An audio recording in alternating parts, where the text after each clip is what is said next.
जोहार के सनम कते जाना भिडियो पे सगुन दाराम तेज भिडियो दो सानताली लिटरेचर कौन क्वेश्चन एंड आंसर तबन गालोचा तले चलो लहा संगे बन मांगा पुलेटना कुकली धागड़ माटी दो ओका को मेता कना तेला दुवर बापला रे बरियत को बहु अगु चला अक्तो और बहु अगु कते रुवड़ अक्तो रे हिजु सेनो हर धारे करेना आतो करेना तिरलो हपन को बहु जवाई नेल लगिद बरियत को टेकाव कुआ बहु जवाई दो गडी आर बांग रही खन हेमे आड़गो कते पटिया रे को दुड़ुब कुआ सुनुम सासांग को अजो कुआ गुड़ तबेन को अजो कुआ सावते मोड़े आखड़ा दोंग को एनेआ नोआ गे को मेता कना धागड़ माटी दो धागड़ माटी कमी रे दो आतो करेन तिरलो हपन को गे को लहा दोसर कुकली सिंह दुवर कथा दो तिमिन अक्तो रेना कथा कना तेला नोआ दो बापला अक्तो रेना कथा जहा अक्तो मिटंग तिरलो हपन इतु सिंदूर कते बहुली कते आज जावाय सावते होनहार हानहार ओड़ा ए बोलोना उन अक्तो जावाय रेन मिश्रा को ओड़ा रेना दुवर शिल्पिंग को सिंह एसेदा मिश्रा को उनगे सेरेन तलाते आको पावना को कोय जोंगा दुवर को सिंह एसेद खातिर गे नोआ रेना ᱧᱩᱛᱩᱢ दो को सिंह दुवर अकदा पेरिया कुकली बगौरा हंडी दो तीन अक्तो रेना आर ओकय ठेन खन ᱧᱟᱢᱚᱜᱼᱟ तेला बगौरा हंडी दो बापला रे खांडा लुगड़ी हटिंग अक्तो जहाय हेड़े ᱧᱩᱛᱩᱢᱟᱱ लुगड़ी बांदेया उनी ठेन खन आतो मोड़े होड़ मिट टुकुय हंडी को ᱧᱟᱢᱟ ओना हंडी गे को ᱧᱩᱛᱩᱢ अकादा बगौरा हंडी बाडाय रे तहन मा हेड़े हटिन लुगड़ी दो मामा गो में ᱧᱟᱢᱟ पुन रे कुकली पटम एंगा दो चिली को मेताय तेला बगौरा हंडी सा जम आड़गो लगी मिटांग सिम एंगा मोड़े होड़ को ᱧᱟᱢᱮᱭᱟ उनी सिम एंगा गे को मेताय कना पटम एंगा उनी सिम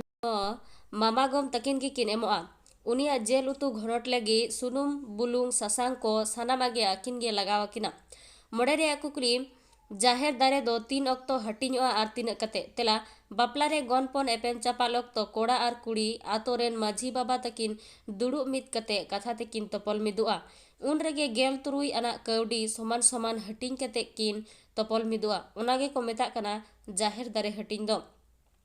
तुरुई रे कुकली खांडा लुगड़ी दो बापला रे तीना लगा ओकय को ᱧᱟᱢᱟ तीना कते ओना दो जेलेña तेला बापला रे खांडा लुगड़ी दो पेया लगा ओना कोरेना ᱧᱩᱛᱩᱢ दो हुयुग कना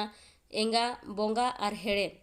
एंगा ᱧᱩᱛᱩᱢᱟᱱᱟ दो एंगात गे बोंगा ᱧᱩᱛᱩᱢᱟᱱᱟ दो बोंगा हातम आर हेड़े ᱧᱩᱛᱩᱢᱟᱱᱟ दो मामायो ᱧᱟᱢᱟ हेड़े को ᱧᱩᱛᱩᱢ अकावात ओना दो गेल मोका गेल टिप जेलेña टिप दो एंगा कटुकते टिप हुयुआ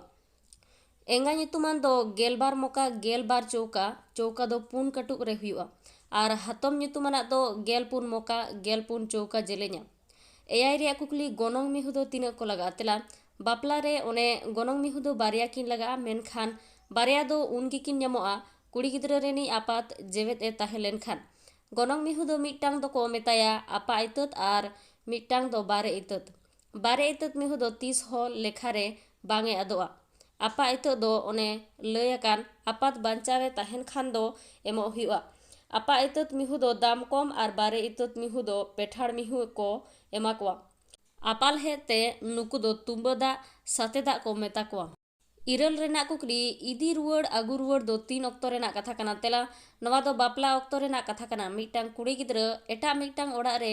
जे अक्तो बहु एरा लेकाते बोलोनाय उन दो उनी बहु गिद्रा रेन बारे तेको हो जावाय ओड़ा हबी सेटेर होटो को हिजुआ उनको बारे तेको रुवड़ अक्तो मिश्रा आर मिश्रा जावाय तकिन को इदी रुवड़ तोरा किना ओना तायम जावाय बाबू दो नैहरते चडी मेरम कुटम कते आर हो सादम आर लुमती सावते आजा ओड़ाते रुवड़ हिजुआ उन अक्तो रेना ओनागे को मेता कना इदी रुवड़ आगु रुवड़ दो बाडाय रे तहन मा सादम आर लुमती दो हिजु सेनो बानार धारे रेगे किन तहना आरे रेना कुकली दुबर लेबे दो ओका को मेता तेला नवा कथा दो बिहा बापला रेना कथा कना मिटांग कुड़ी गिद्रा बाहुली कते नेल गोटा कते अवरी इतु सिंदूर लहा रे मी धाव ओने जावाय बाबुआ ओड़ा अडी होड़ गे को लेबेद इदी होचो को गया ओनागे को मेता कना दुवर लेबेद दो गेल रिया कुकली माला चंदन दो ओका को मेता कना तेला नवा दो बापला सिरजेव लहा रेना कथा कना जावाय से बहु नेल कते कुसी कुसल हुइलेन खान बेल माला डोरा हरो कते को चिन्ह हटो काकोआ ओनागे को मेता माला चंदन दो नवा दो आर हो हरो चिन्ह को लई गया लई रे ताहेन कना नवा अक्तो गे माला मुदम तेह को हरो चिन्ह को गया वीडियो दो नोडे मुचादेना वीडियो मुचाद बिन लगित सानाम को गे साय साय सरहाव नेक्स्ट डे आर हम वीडियो ते सेटेरवा तेहिन दो नोडे मुचादेया सानाम को सगुन जोहार।